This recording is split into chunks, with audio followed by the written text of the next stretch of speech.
الحضور الكرام، ضيوفنا الأشقاء من فلسطين، أسعد الله صباحكم بكل خير. نرحب بكم اليوم أجمل ترحيب في ندوتنا الرابعة، المكتبة كمحرك للتغيير، والتي تعقدها المؤسسة للعام الرابع على التوالي للاطلاع على التجارب العالمية التي نقلت مفهوم المكتبة من مكان للقراءة إلى محرك حقيقي للتغيير. وقد ارتأينا هذا العام توسيع قاعدة الفئة المستفيدة من الحضور من مكتبات الأطفال والمدارس والمكتبات الجامعية وطلبة علم المكتبات والمعلومات الذين سيتابعون مسيرة النهضة في هذا القطاع خلال الأعوام القادمة بإذن الله. الحضور الكرام، رحبوا معي بالسيدة فالنتين قسيسية، الرئيسة التنفيذية لمؤسسة عبد الحميد شومان.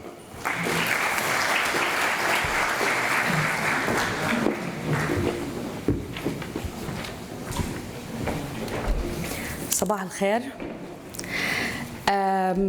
أنا بحب أرحب وأشكر كل حدا شاركنا اليوم هاي الفعالية، باعتباركم أنكم كلكم بتآمنوا باللي إحنا بنآمن فيه، إنه هي المكتبة مش بس موقع للناس أو الأشخاص يجوا إنهم يدرسوا فيه أو يعملوا أبحاث، وإنما المكتبة لها دور كتير أكبر من إنها تكون زي نقول مستودع للكتب.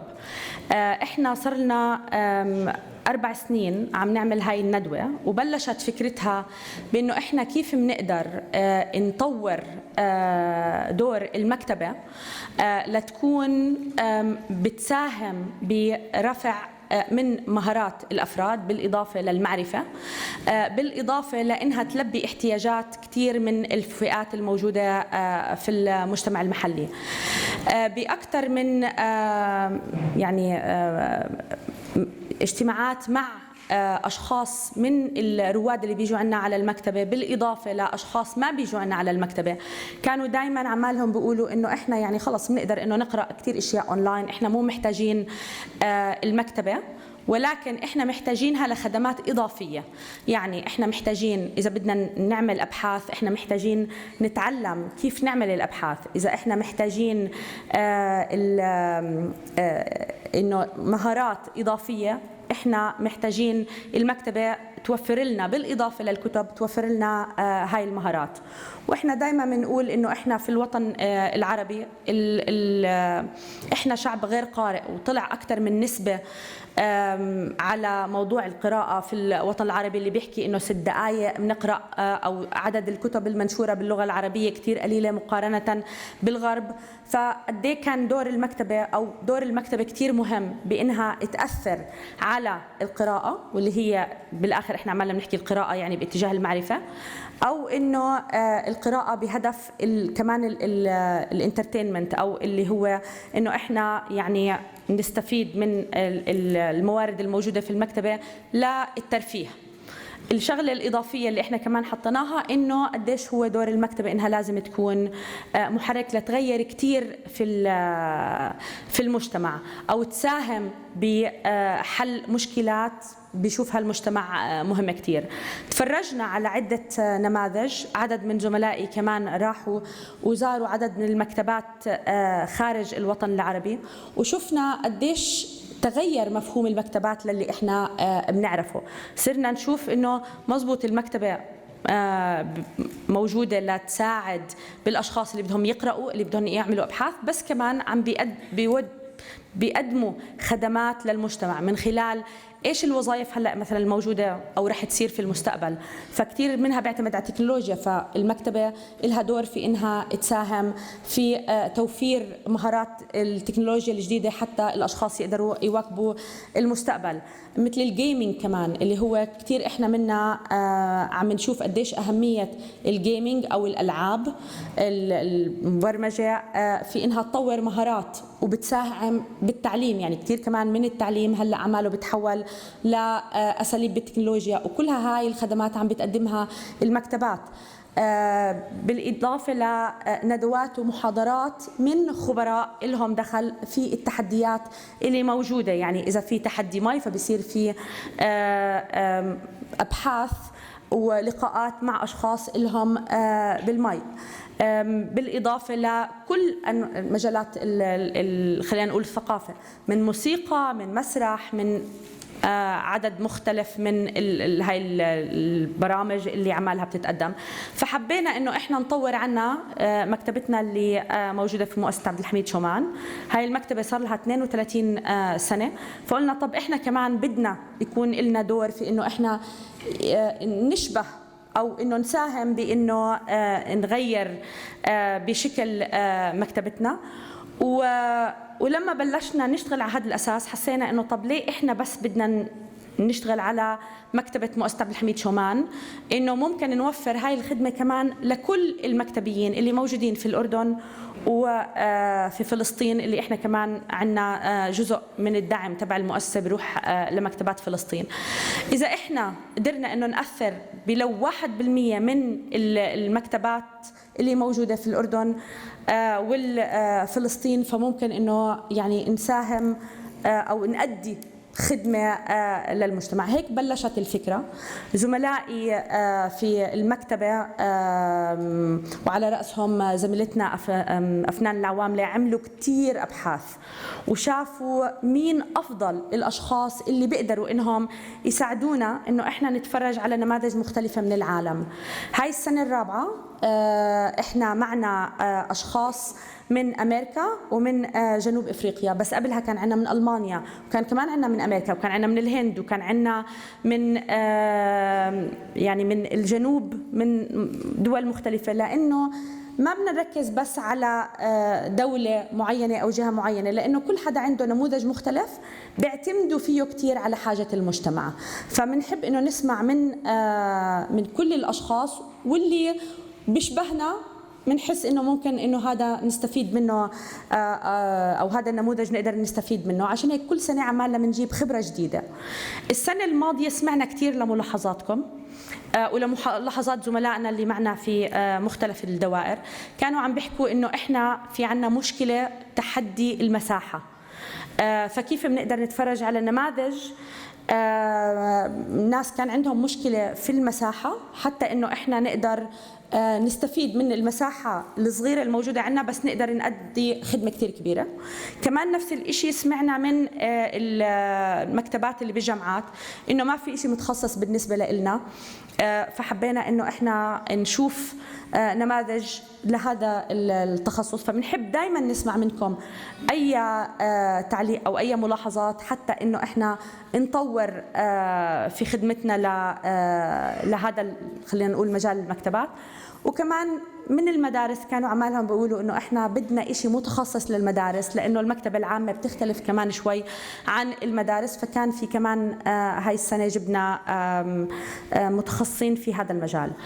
وإحنا مقسوم عنا الجدول بين ندوة اليوم بالإضافة لورشات متخصصة، يعني الجامعات لهم ورشة متخصصة، المكتبات العامة لهم ورشات متخصصة، الأطفال لهم ورشات متخصصة، وهذا كان كله بناء على التغذية الراجعة اللي كنا نسمعها منكم. فبحب أشكركم مرة تانية على حضوركم معنا، وبنحب دائما نسمع منكم. بحب أشكر زميلاتنا اللي قدرنا إنه يعني يشاركونا اليوم من أمريكا ومن جنوب أفريقيا، السيدة ميلاني هجنز والسيدة اسراء نوار من أمريكا والسيدة أكيلا جاييني من جنوب أفريقيا، حتى إنهم يساعدونا في إنه نتعرف على النماذج تبعتهم. وطبعا هن موجودين معنا كل أيام، فأي حدا عنده أي استفسار بحب يسأل أكثر هن موجودين معنا طول الوقت. شكرا لكم مرة تانية. شكرا لزملائي اللي اجتهدوا خلال 6 ل 7 أشهر وهن عم بيحاولوا يرتبوا لهذا البرنامج، وشكرا لضيوفنا اللي موجودين معنا اليوم. شكرا جزيلا.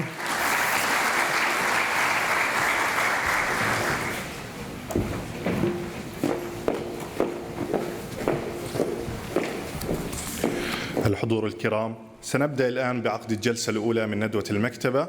تحدثكم فيها السيدة ميلاني هجنز عن المكتبة كاستوديو، ويقدمها لكم السيد غالب مسعود مدير مكتبة عبد الحميد شومان.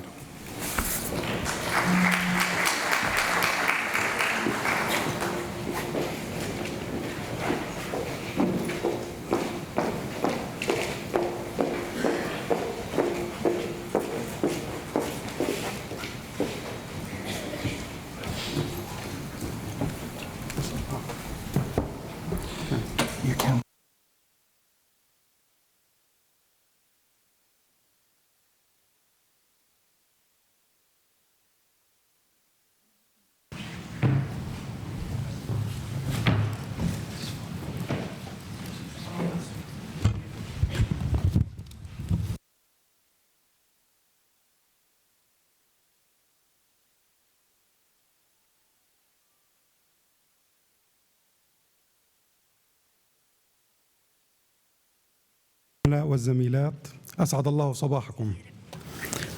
أهلا وسهلا بكم في هذا اللقاء السنوي المتجدد في ضيافة مؤسسة عبد الحميد شومان لحضور ندوة المكتبة الرابعة المكتبة كمحرك للتغيير، والتي أشكر من خلالها إدارة مؤسستنا التي لم تأل جهدا في استمرار دعمها لعقد الندوة وتطويرها سنويا، حيث شهد هذا العام إضافة نوعية تمثلت بزيادة أعداد المدعوين ودعوة مجموعة من الطلبة، وكذلك بإضافة ورشتين تدريبيتين للمكتبيين بتخصصاتهم المختلفة. متحدثتنا لهذه الجلسة هي السيدة ميلاني هجنز، المديرة التنفيذية لمكتبة ريتشلاند كارولاينا الجنوبية، الولايات المتحدة الأمريكية. حازت على جائزة المرأة المتميزة للعام 2018 في جنوب كارولاينا، وكانت على لائحة الشرف للنساء الأكثر تأثيراً أيضاً للعام 2018 بحسب تقرير إدارة الأعمال الإقليمية في جنوب كارولاينا. حازت على جائزة ستيفن موريسون فيجنري أورد لعام 2018، وهي عضو مجلس إدارة في عدة مؤسسات أكاديمية ومعرفية، ولها العديد من المشاركات الفاعلة في المؤتمرات العالمية. ستحدثنا محاضرتنا اليوم عن المكتبة كاستوديو، وهو مفهوم مرتبط بالدور الجديد للمكتبات تجاه المجتمع، حيث تكون المكتبة شريك حيوي وعامل أساسي في مساعدة المجتمع على حل مشاكله وخلق فرص تعليمية للأفراد لمواجهة تحدياتهم الاجتماعية والاقتصادية، وأبعد أن تكون المكتبة هي مساحة للإبداع. ندعو السيدة ميلاني لتقديم محاضرتها، فلتتفضل.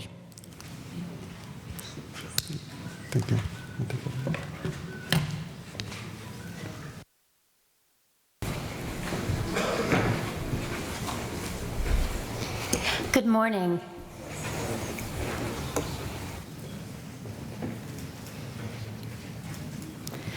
I'm thrilled to be here. I want to thank the Showman Foundation for having me here. I really appreciate it. It's been a long time coming that we've been planning for me to be at this conference, and I'm glad to be here with your 4th year, which is very impressive. Thanks to Afnan and all the people who put this together. It's a lot of work to put on something this big and this important, and I appreciate all of your hospitality. So, we're going to jump in. I am going to speak as slowly as possible. I am from the United States, but I'm also from South Carolina, which is the southern part of the United States, which means I have a different accent than most of my colleagues in the United States. So I hope that it translates okay as I'm speaking. South Carolina is on the eastern coast of the United States. The city that I am from, Columbia, South Carolina, is only 400,000 people. The state of South Carolina only has 4 million people, which is the size of Amman. So we are a small state. Population is both rural, so we have agriculture, we have urban and suburban populations within the county that we serve. I've been the director of the Richland Library System for 10 years now. When I came to Richland Library in 2009, this is our beautiful main library. We were already a well-funded, award-winning library system, but I realized that we weren't providing the depth and level of services that we could be for the community. And I realized that the way that my team, my staff, thought about the library was a place to warehouse materials and books. So we really had to think differently about who we are and how we would serve the community. Our main library is in the urban center of Columbia, but we also have 12 library branches throughout the 700 square miles of the community that I serve. When I started talking to my team about library transformation, I started asking them some key questions. Because I wanted them to think differently about what a library could do and who a library served, these are the questions that we started pondering, thinking about. And they really got at the strategy of who we were and what we could do for the community. So the first one, what are the learning needs of our communities? Positioning ourselves so that we weren't just a place of books, we were a place of learning. How do we differentiate ourselves from other organizations? So what is our culture as a library? How do we behave when we serve our customers? You may call them members, we call them customers. How do we behave when we serve our customers? And then lastly, how do we design services that meet the needs of the target customers? And if you're with a public library and are going to be with me in the workshop on Tuesday, we're going to talk a lot more about how to design services for our target customers. For Columbia, South Carolina, when you start to look at the library in context of the city and its residents, these were the facts and questions that we had at our disposal.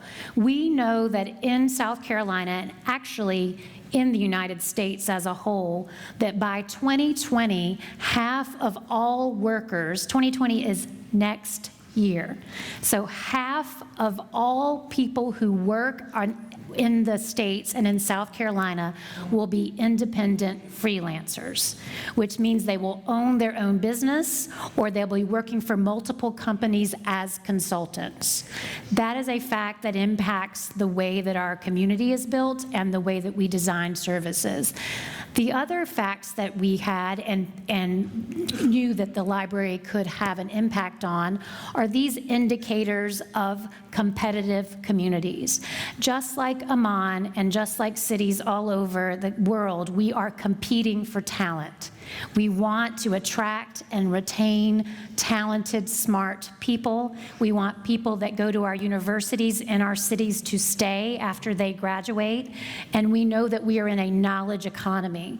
So these indicators of success is how the city that I am from measures how good of a job we are doing in being a sustainable and resilient community. So we're looking for talent, who's coming, who's staying, innovation, entrepreneurial efforts, how many businesses are started. And then the last one is really important, livability. How does the library contribute to making the city of Columbia more livable and more attractive to people? So when I look at these facts and this data, I see multiple ways that the library can impact all of these indicators. In 2015, the United Nations released its Sustainable Development Goals, and shortly after that, the Public Library Association adopted these goals as goals for libraries. Every one of these 17 goals, the Public Library Association felt that libraries had the opportunity and the capacity to impact positively in their community. The Rockefeller Foundation has an initiative called 100 Resilient Cities, of which Amman is one. And when this is built around those same United Nations goals.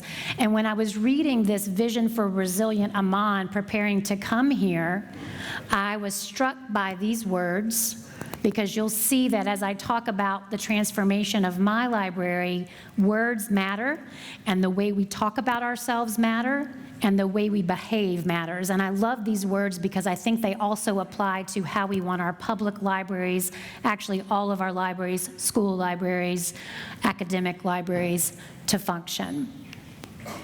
This is a sampling of the goals from the Resilient Amman Plan. And as I reviewed these in preparation for my talk today, I was struck again by there are so many of these goals that public libraries have the ability and capacity and the opportunity to impact. For example, goal number 1, an integrated smart city, connect the city digitally. You heard Valentina say how important technology and connection was to the future of your city.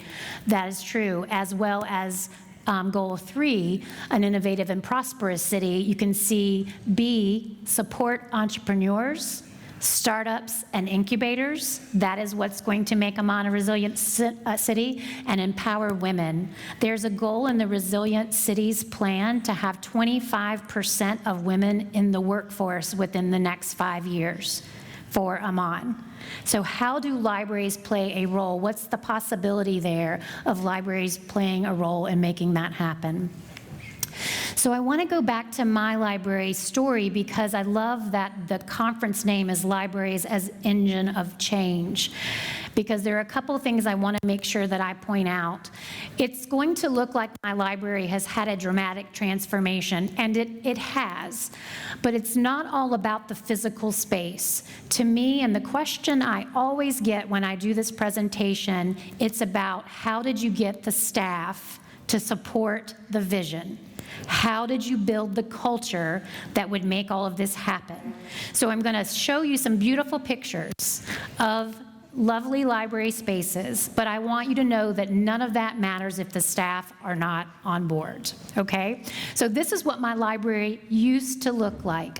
I always joke with my staff that you could not tell we were in a city because the bookshelves were so high, you couldn't see out the windows.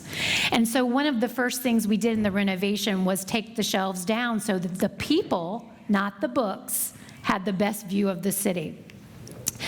But before we started all of this transformation, we started looking internally at ourselves and at our team. And I love this quote from FedEx because I don't think that a library renovation is enough. You have to know who you are as an organization first, and then act like it, and then you can demonstrate it to the community. So there is a process involved. We do a lot of work around our strategic plan, and I just wanted to show you this to remind myself to tell you that it's available on our library website at richlandlibrary.com. You can download this. This is it. It's 2 pages. Very short, but our goals have to do with transforming educational outcomes for youth. That is one of the library's stated goals.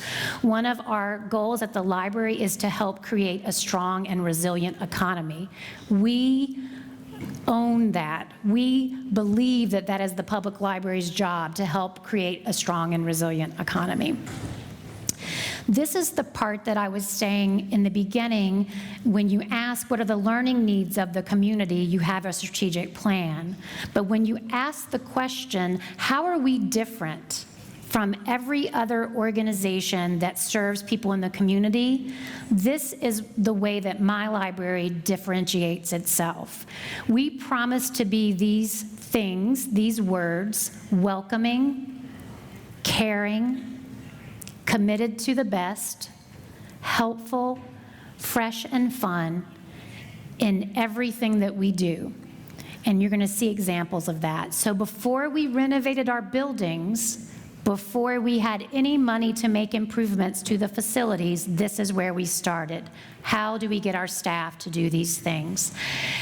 And we like to use those words of welcoming, caring, committed to the best, helpful, fresh and fun. See, I have them memorized. I don't have to look at them on a screen.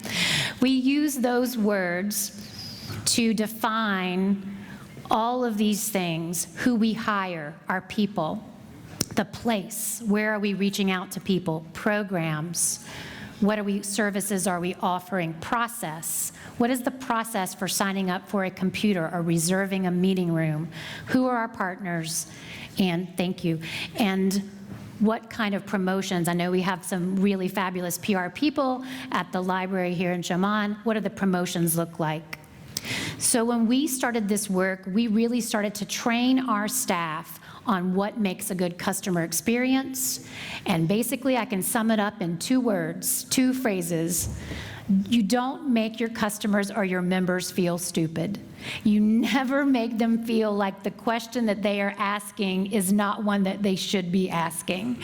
And you make them feel smart just for coming into the library.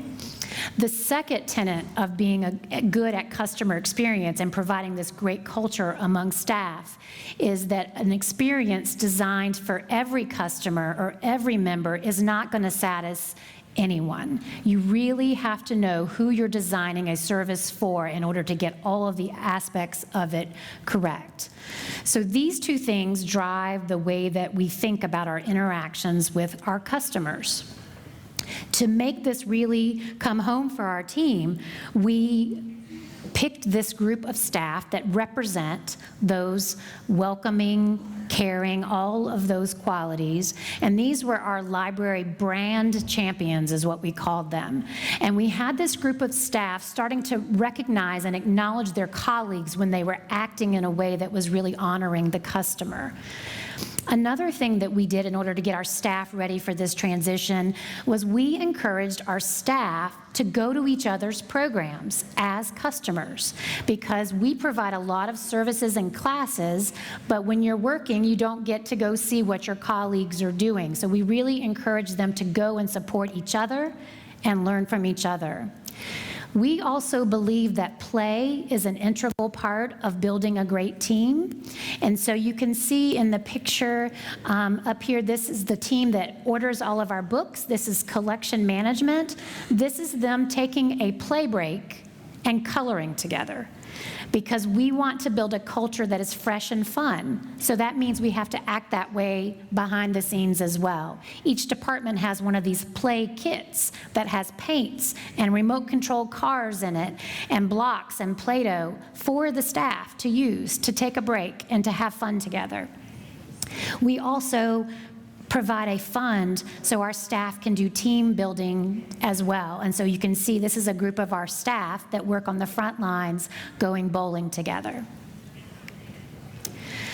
Lastly, we believe that you bring your whole self to work, that you have personal identities and personal passions, and we try to honor those and make that a part of your workday.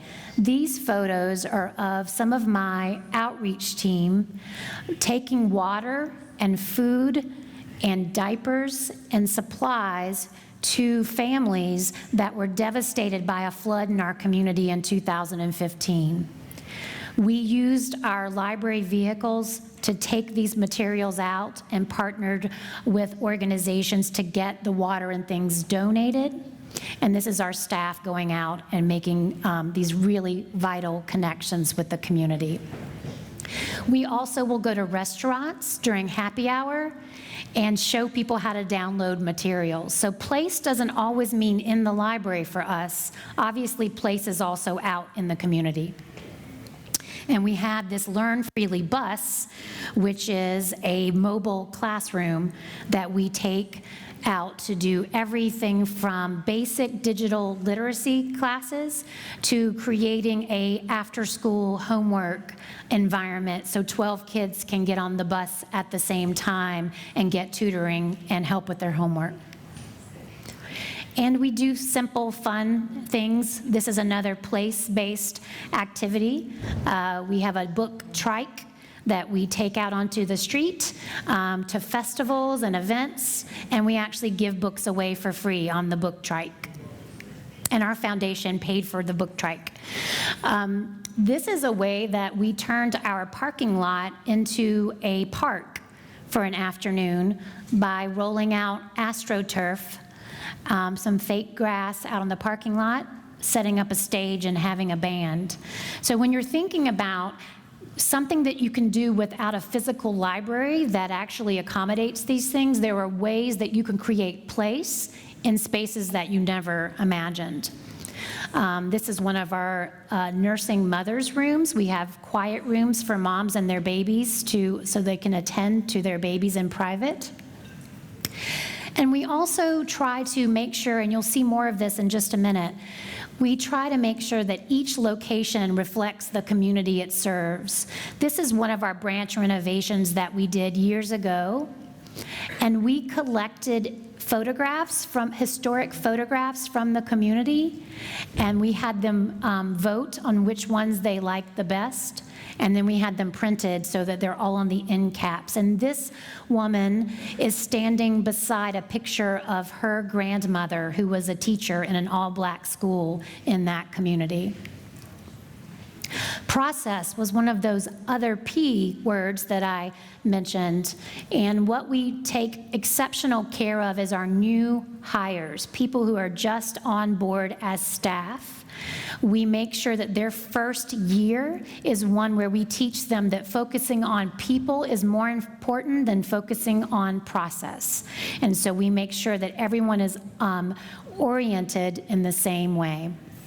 And the process of getting a library card, I could give a whole seminar about how I think libraries really don't take advantage of the new customers or new members that come in and how to treat them really well. But let's just say that what we do now is we make getting a library card a congratulatory experience. We make people feel smart for coming into the library, and we celebrate that moment when they get a library card. Our partnerships and programs have changed tremendously, and this was, again, before any renovations. This is a little girl conducting the symphony. So the symphony will come in and set up and let children conduct them. We have become an outlet for almost every other cultural organization, museum, symphony, the ballet, in the community to test out new ideas. So the ballet, when they have a new performance, they will come into the library and do a piece of the performance in the library for families to enjoy. If you have young children, you know sometimes it's hard to take them to the ballet and expect them to sit for 2 hours. This is a way that you can get introduced to the other cultural events in the community. And because our main library has escalators in it, the ballerinas do a parade through the library, and usually they are followed by a whole group of children.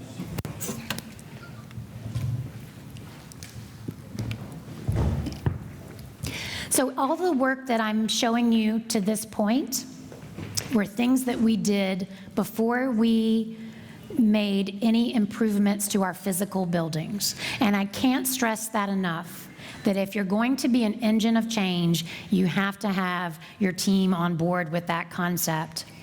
So in 2013, we went to the voters and we asked them to vote in the affirmative, in the positive, to fund their libraries, and they did.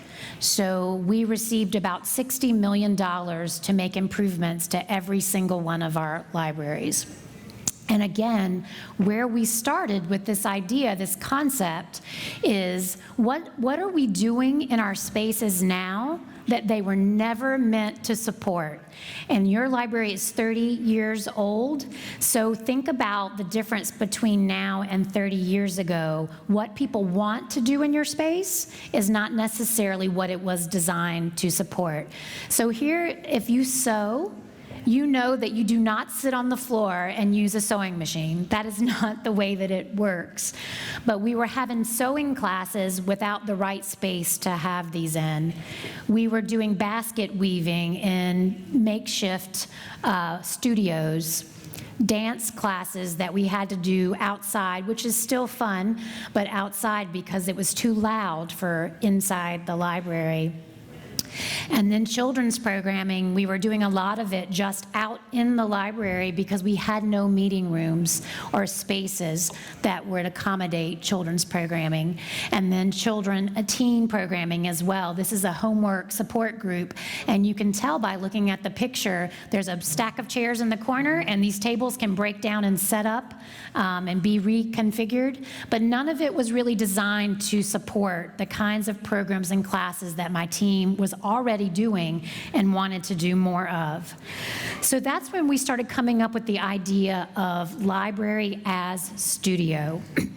Before we hired any architect, we wanted to be able to clearly articulate what it was that we wanted our libraries to be and how we wanted them to perform and behave in the community.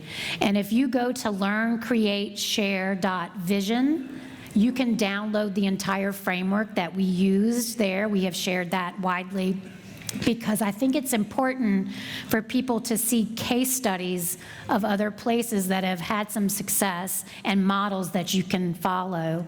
So Library is Studio, its essence is we want libraries to be places where you can take risk, where you can try new things, where you can make a mess, where you can collaborate, where you can think deeply about a topic, where you can learn, create, and share. And learn, create, and share has become our mission statement for our public library. So again, this is where we started, but this is where we wanted to go, which was, how does it feel to be in this space? What do you want to accomplish in the library space? And what are the tools and conditions that you need to support that? So this is the way we started thinking about redesigning all of our physical spaces.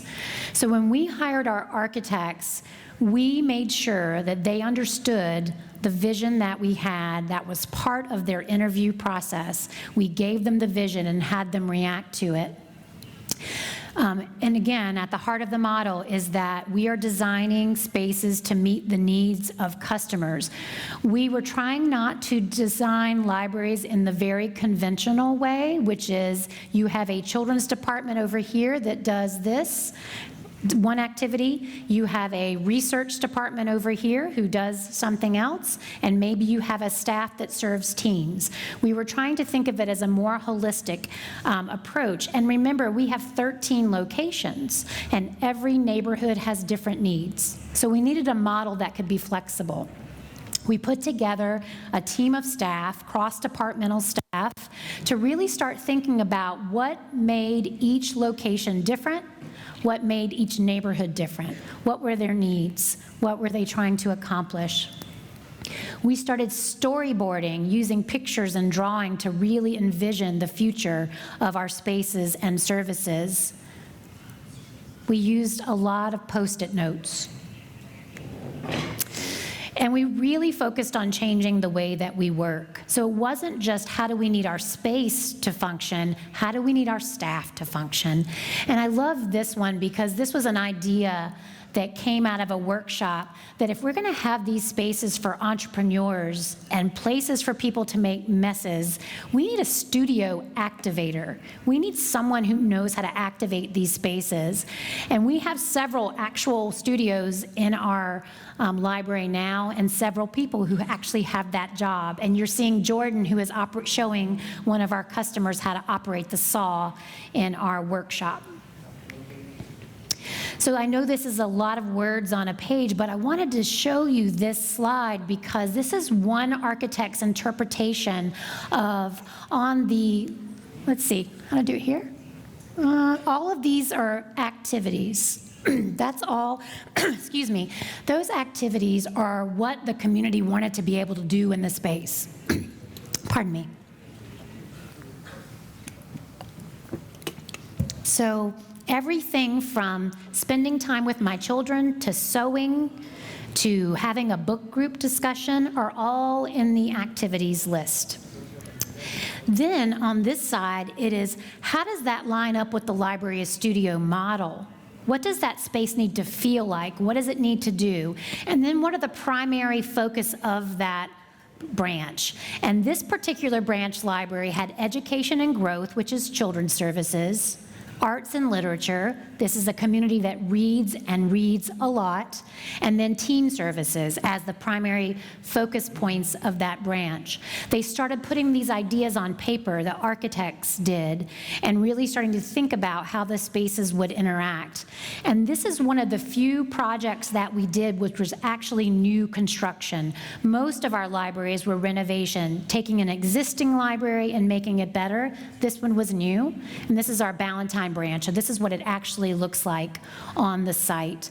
This is in a suburban community that has a lake, lots of fishing and outdoor activities. So this building is situated on 8 wooded acres because we wanted to keep it feeling natural like the surrounding community. You can see a little bit in this picture how it looks out into the woods. To the left, where the green panels are, is a teen area, and in the very back right corner is an art studio that looks out over the woods. This is the children's area. It's a very young community, so children's education and growth was extremely important to highlight in this branch. And we wanted it to have a big community feel, so you can see that outside, people are sitting at benches, a lot of outdoor seating. The weather in South Carolina is about the same as it is here, except less humid. So people do actually sit outside about 2 months of the year. And this is just a picture of children at an eclipse viewing party. This is another branch that we renovated in a different kind of urban environment where there were a lot of houses that have been renovated. A lot of young families live in this neighborhood. And so we added this really fun kind of whimsical looking house structure to the front of this was the existing building. All of this was the existing building. And this library has at its focus also teen services. So this is an area for teens. And you can see that you can write on the walls. There are power cords that drop from the ceiling. If you wanted to do a craft project, you can just pull them down and plug in soldering irons or hot glue guns. This is a craft space just for small children. And this is a space where moms and their children can crawl on the floor and play. Again, a very young neighborhood, lots of children there.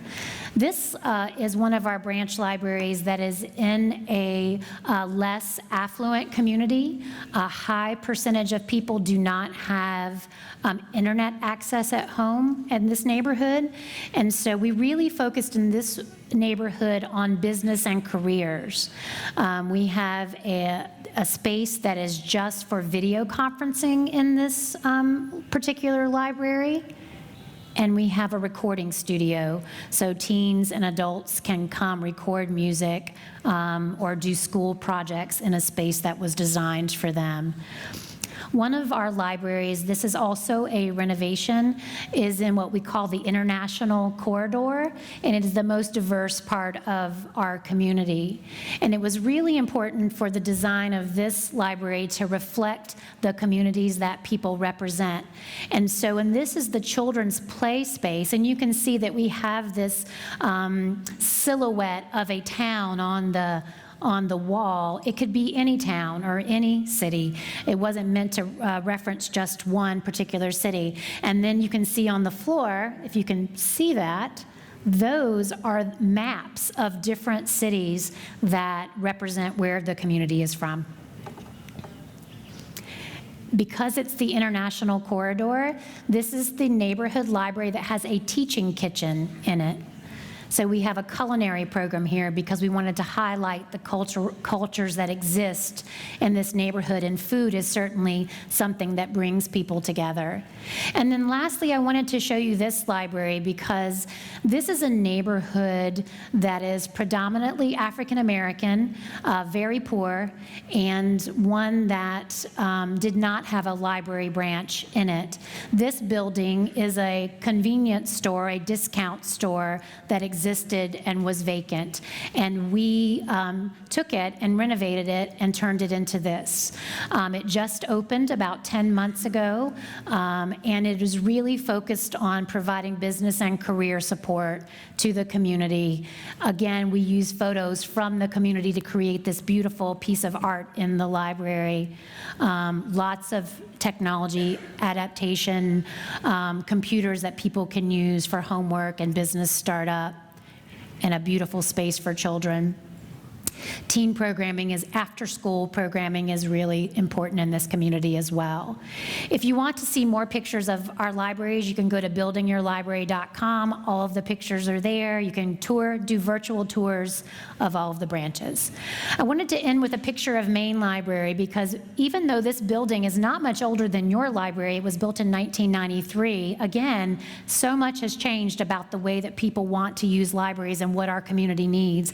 And this is just a snapshot of pictures from inside the Main Library. The top left is our little theater space where we have poetry readings and author visits and movies. On the right is our teen center, and that art was created by teens in the community. The bottom, the bottom left is our family career studio. This is a play space for kids that also has computers for adults. So working parents can come in with their children, or parents who are looking for a job can come in with their children, let their children play in an enclosed area while they're looking. And then another shot of the space for teens. One of the things that we have done is create space in our buildings for the community to take ownership of. In our main library, we went from 8 meeting rooms to 38 meeting rooms in the renovation, of all shapes and sizes. And one of the things we do is have an artist in residence all the time. There's an application process for different artists to come in. They set up shop in our library, they use the space for free, and they provide services to the community. This was our first artist in residence, Mario, and then this guy, Charles, he's a singer-songwriter. So some of our artists in residence aren't visual artists, they can be performers. The one we have now designs costumes for theaters. And lastly, I know this was of interest in talking to the Showman library staff, is how do you attract young people to your library? And I think one of the things we've had the biggest success, and remember I started this talk talking about attracting and retaining talent. We do an event called Overdue. It is an after-hours party for 21 and up. And we open up our library at 7 o'clock on a Friday night, and we stay open until midnight. And we have food and drink and games. And it is one of the best. We have 500 people attend almost every time, and they're all way younger than I am. Most of them are millennials. We have virtual reality that they can test out while they're walking around with a drink and piece of pizza in their hand. You can see that we also do collaborative drawing activities. These are some young people actually painting the windows at the library with some paint that I hope will actually come off when we try to wash it. And then you can see that we set up an arcade on those nights as well, and people play pinball while they're in the library and other video games. Like I said, 500 young people come to this event. It is a great way to expose the young people in our community to the services that we provide. I'm going to close with a couple of things. This is the Pew Research Center in 2017. You know, their research demonstrated that millennials do use their public libraries, but you have to be welcoming to them and provide services that they like. So because this is the Libraries as Engines of Change conference, I want to just leave you with some thoughts about that, because I think that although we have gone a transformation in our physical spaces, it's really the transformation of the culture of the staff that has been the most important. And I wanted to show you that to remind myself that everyone handles change differently. Some people, like myself, can endure a lot of ambiguity. I'm okay not knowing. I'm okay not knowing what's coming next. I have found that my staff are not all that way. There are some of my staff that are very stressed and very anxious when they don't know what their job is going to be, or they can't envision the future. So it's something to keep in mind and learn how to support those staff who are having stress with change. And we do that by helping each other. I think this picture is so funny because these men are all cheering this guy on, saying, yes, pick up more weight. That's not the way we think about our colleagues. We want to help them. We don't want to ever see any of our colleagues struggling, and that's the way we support each other in our library. When we were just starting the renovations, we put up this image of a roller coaster, and we asked each team member to take a piece of paper or a marker and mark on the roller coaster where you are in this journey of change. Some people felt upside down. Some people felt like they were just coming down the hill and coasting, like everything was fine. Again, everybody handles change differently, and you have to be sensitive to that, especially when you are undergoing major renovations or even just service design changes. And I can't say this enough, celebrating success is something that some of us have a hard time doing.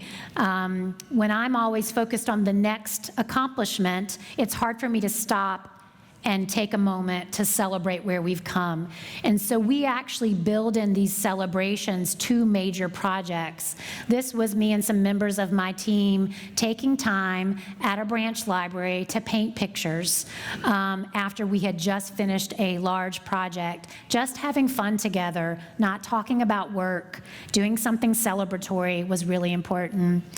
And I thought this was odd when my staff told me that part of change is grieving the past.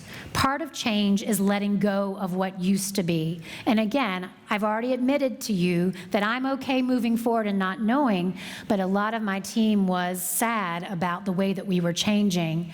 And so was the community. There were community members that were not happy that we were maybe moving away from having mostly books to other things. So it was learning how to mitigate those challenges.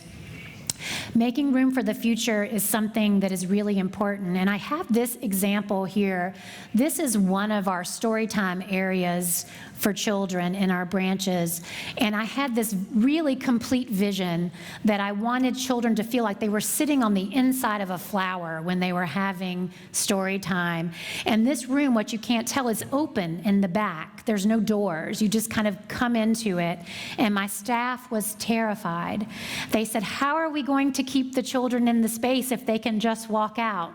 And you can see there's only one child who's looking the opposite way. And I think it's because we were taking a picture.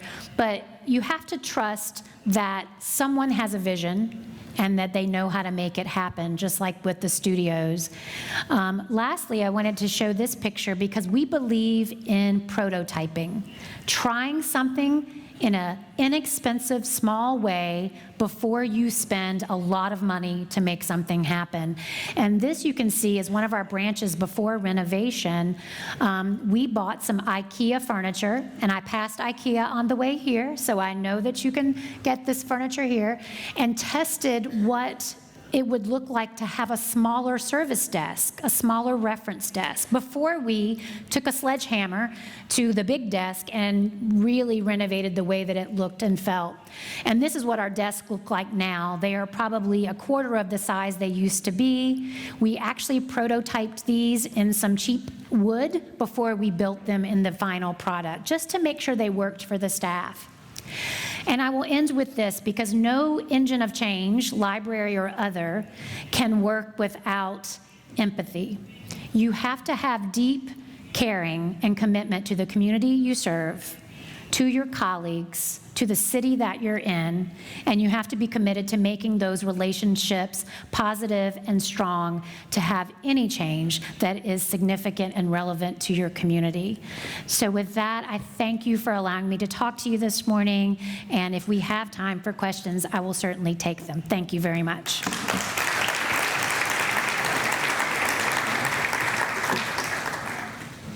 شكرا سيدة ميلاني.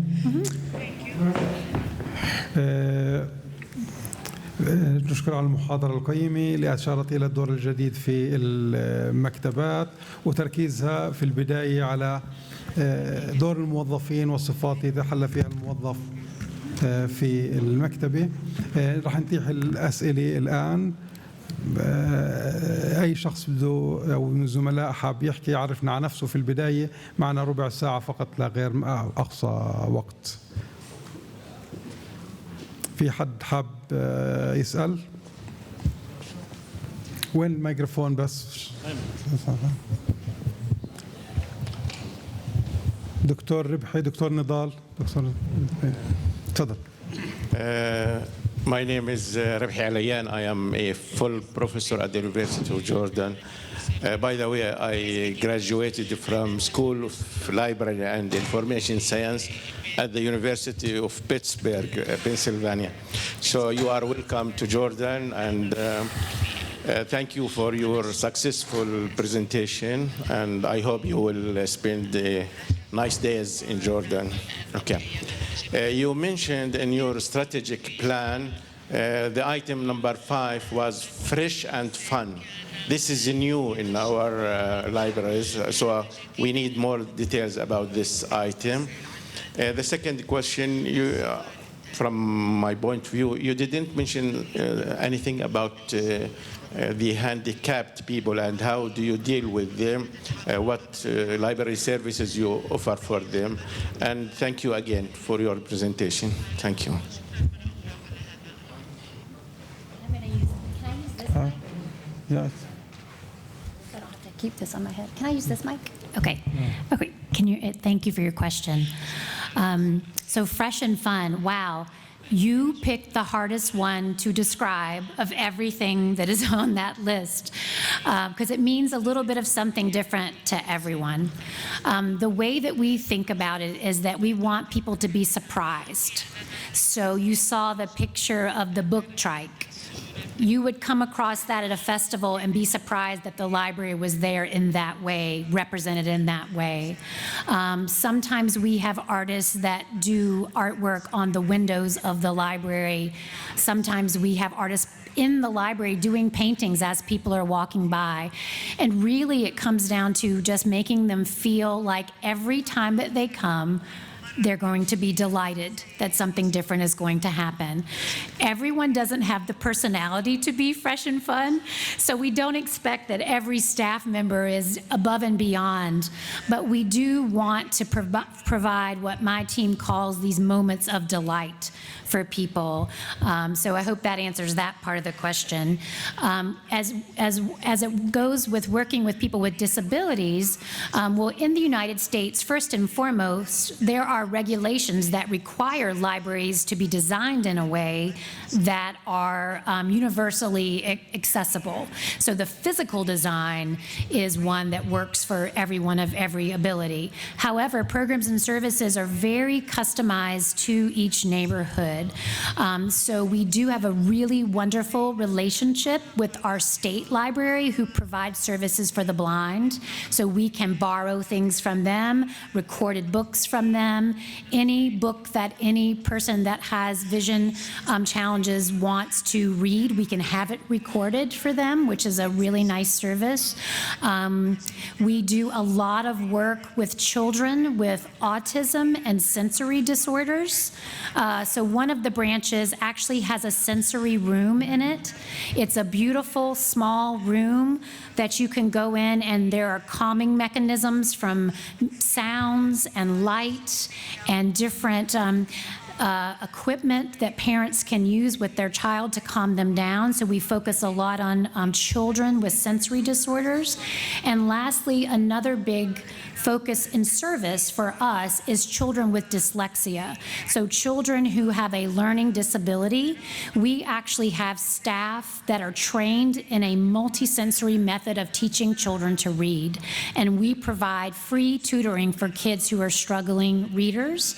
And we also provide materials that parents and caregivers can take home that are very expensive, materials that you would not as an individual be able to afford, but that you can check them out from the library and take them home to practice reading. So we focus on blind, sensory disorders, and dyslexia are our 3 main service areas. تفضل دكتور نضال.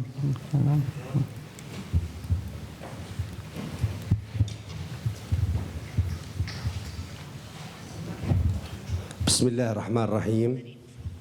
بداية اسمحوا لي أن أتقدم بجزيل الشكر وعظيم الامتنان إلى مؤسسة عبد الحميد شومان على هذه التظاهرة الثقافية، وأرحب بك أجمل ترحيب. هنا عندي مداخلة بسيطة. أنا اسمي الأستاذ الدكتور نضال الأحمد العياصرة، مدير عام المكتبة الوطنية.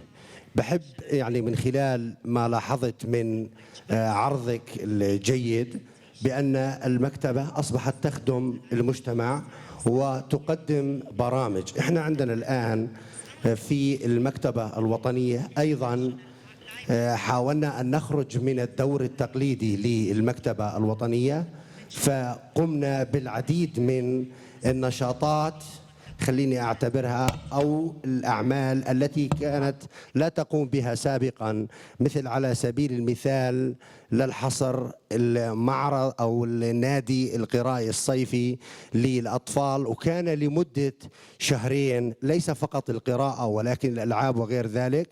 أيضا حملة التبرع بالدم، توزيع الكتب المجانية، وآخر إشي كان اللي هو في المدرج الروماني الكتاب المجاني. كثير من النشاطات، وأيضا حملة كتابك صديقك اللي بتقوم فيها المكتبة بتوزيع هذه الكتب من نهاية عام 2012 لغاية الآن.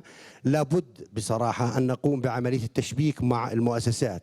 سؤالي هون ست الفاضلة، باعتقادي بأنكم في الولايات المتحدة الأمريكية وقعتوا على اتفاقية مراكش، وإحنا كمملكة أردنية الهاشمية نعتبر الدولة العربية الثالثة التي وقعت على هذه الاتفاقية وصدر فيها إرادة ملكية سامية في الأردن، وهذه الاتفاقية تتيح عملية تحويل كل مصادر المعلومات من الشكل المطبوع إلى الشكل المقروء بالنسبة لطريقة بريل أو ليبتكون.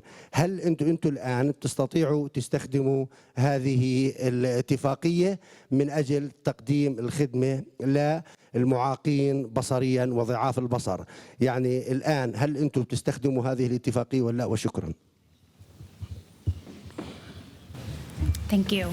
I'm not familiar with it, so one of the great things about coming to conferences such as this, I learn so much that I can take back, and so we will definitely be looking into those services, especially as it relates to people that are visually impaired. So thank you for that. And congratulations on the work that you're doing. Summer learning is so critically important, and I don't know what the data in Arabic countries or in Jordan or Amman is, but I know that in the States, children who are economically disadvantaged go back to school sometimes 6 months behind their peers because they haven't had rich learning experiences during the summertime months. So congratulations on supporting that, and I hope that all public libraries are seeing themselves as champions of summer learning. في أسئلة في أي منطقة هون؟ في حد بحب؟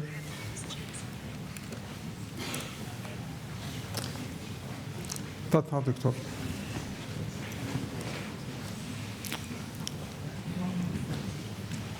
بسم الله الرحمن الرحيم.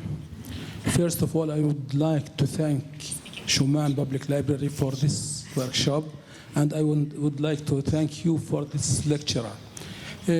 My note first for Šoman Library about the title of this workshop. The title says that library as an engine of change. It should be, in my opinion, the library is an engine of change because it's a very important engine.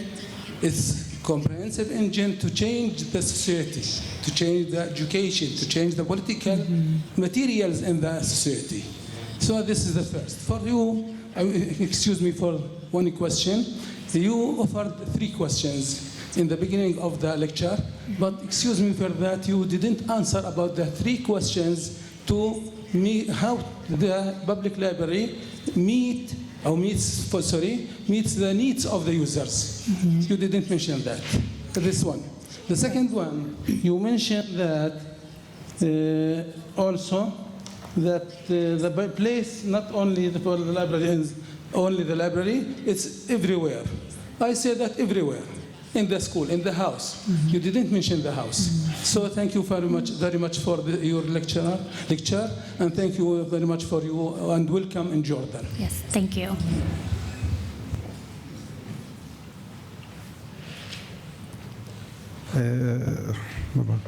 احنا بالنسبة كمكتبة أو كمؤسسة اخترنا هذا العنوان، هي المكتبة كمحرك للتغيير. فعلا أي تغيير بدك تحدثه في المجتمع بداية لازم يكون من المكتبة، لكن لغويا بالضبط ما بدي أحكم لغويا، ممكن نتناقش فيها خارجيا إنه كان من هو العنوان الأدق كمحرك. مسز ميلاني بدك تجاوب السؤال إذا كان بطرف الأستاذ. So I hope that what came out in my talk was that the library is a critical partner in any change that needs to happen in a community. Sometimes, because we are embedded in neighborhoods, we see needs before government does, or we see needs before other agencies do. Unemployment, for an example. When I came to Richland Library in 2009, unemployment in my city was at 14%. And every single day, people were coming into the library saying, I need a job, I need help finding a job. And so we tailored our services to support that community. We're not the only people in the city who do that work. There are other people in the city who help people find employment and train them for employment. But now we are critical partners in that work. We have a business and career center with probably 20 strong partners that provide free services in the library on a regular basis. So I agree with you that library is not the only engine of change. We are a critical partner. We are probably a central piece of that engine, and sometimes we can lead and other times we need to just follow and be a partner. So I understand what you're saying and I agree with that. As it relates to libraries outside of the physical building and how we think of library beyond, we do that in several ways in my library system. We do provide a service that provides online tutoring, so you can access the library from home and get free tutoring and free homework support from your house. We actually have some programs that are funded by grants where we actually give newborn babies their first collection of books because we do believe that books in the home is critically important. So we have several different things that we do that do not require people to come to us. We want to be where people are.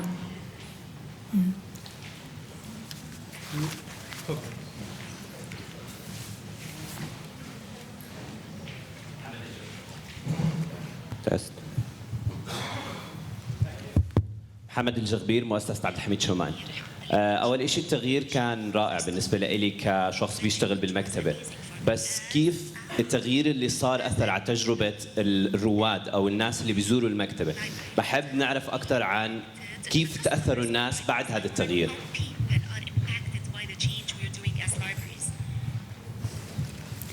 Well, what you just asked, that is why we do everything that we do. We try not to do anything that is not based in customer need or customer impact. So I can give a few examples.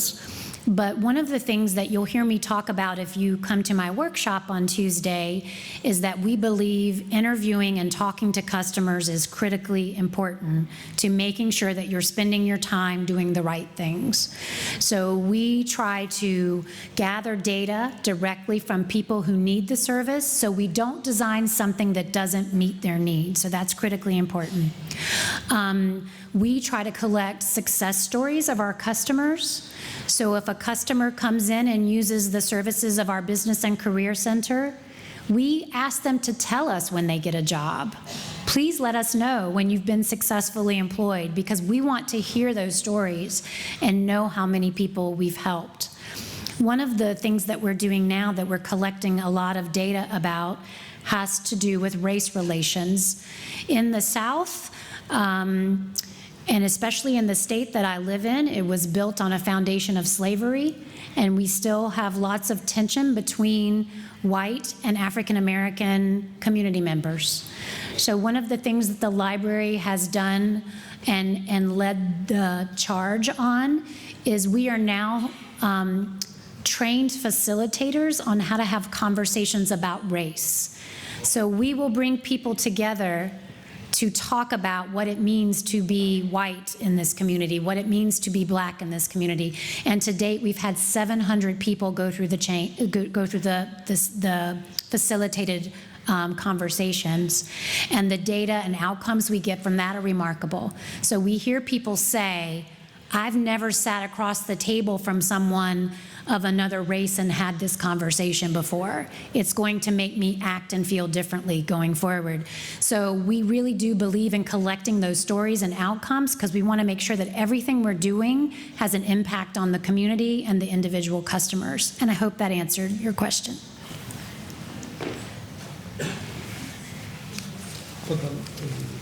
آخر سؤال أو قبل الأخير بس ما يكون عن أسئلة يصب بالموضوع بصراحة. الأخ اللي هون هي هون سمح وقت الله. حلو. السلام عليكم ورحمة الله وبركاته. أنا اسمي سلطان الشياب من مكتبة جامعة العلوم والتكنولوجيا الأردنية. بداية الشكر لمؤسسة عبد الحميد شومان التي أبدعت حقيقة هذا الصباح، والشكر الجزيل للسادة الحضور الذين لبوا لحضور مثل هذه الندوات. السيد الفاضل حكت أواخر المحاضرة إنه عندما يكون هناك رؤية يكون هناك تغيير.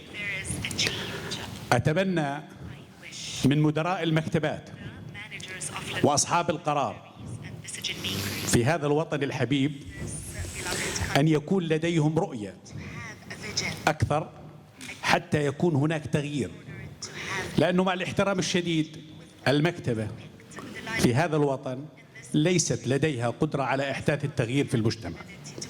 هاي واحد. مع العلم أن العديد من المدراء المكتبات هم خريجين الجامعات والمعاهد الأمريكية. هاي واحدة. اثنين، حقيقة أبدعت السيدة إيلين بهذا العرض الرائع، وهي بمثابة يعني أنا اللي شفته بمثابة وزارة تنمية اجتماعية، لا بل أفضل من بعض وزارات التنمية الاجتماعية في الوطن. شكرا جزيلا وأتمنى لكم يوما سعيدا. شكرا.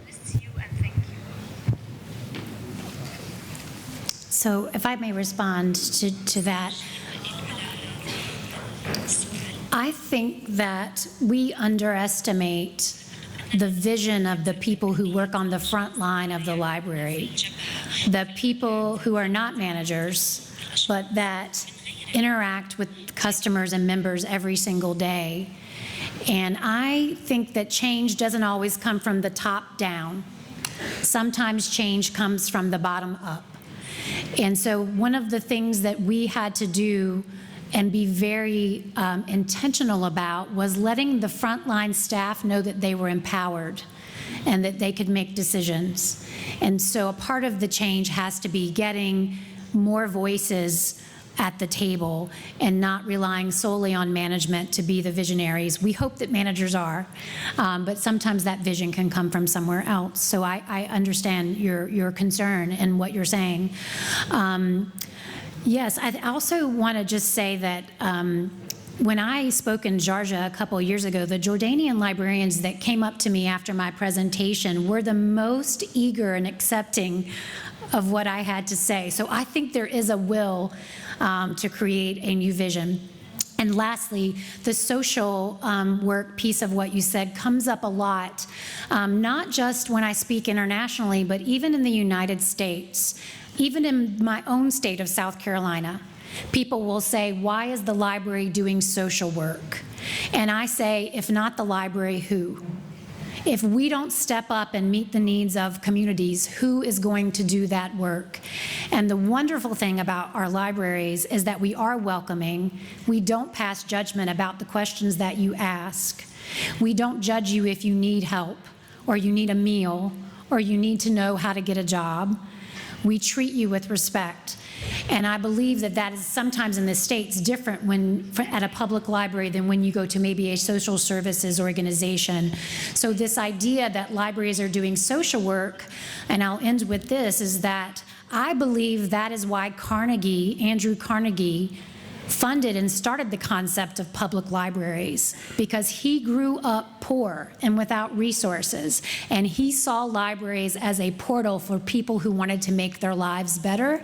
And I think the social work that we do in libraries today is just an extension of that vision.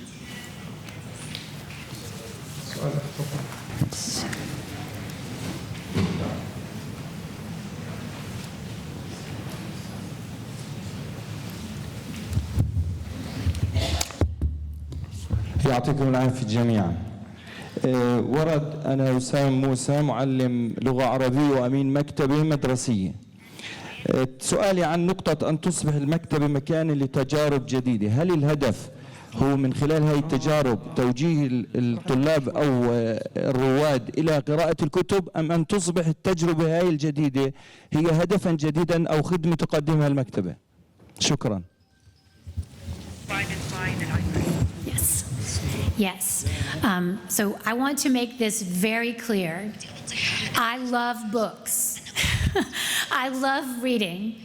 I know that sometimes when I do presentations and people see that maybe we have shifted our focus from books and materials to other services, that people may come away thinking that that's not something we support. I think that goes without saying. We think it's incredibly important that children go to school ready to read, ready to learn, and that their parents and caregivers know how to support them. And there is no possible way that any child, no matter how much money their family may have, can have access to the world of children's books that a public library can offer.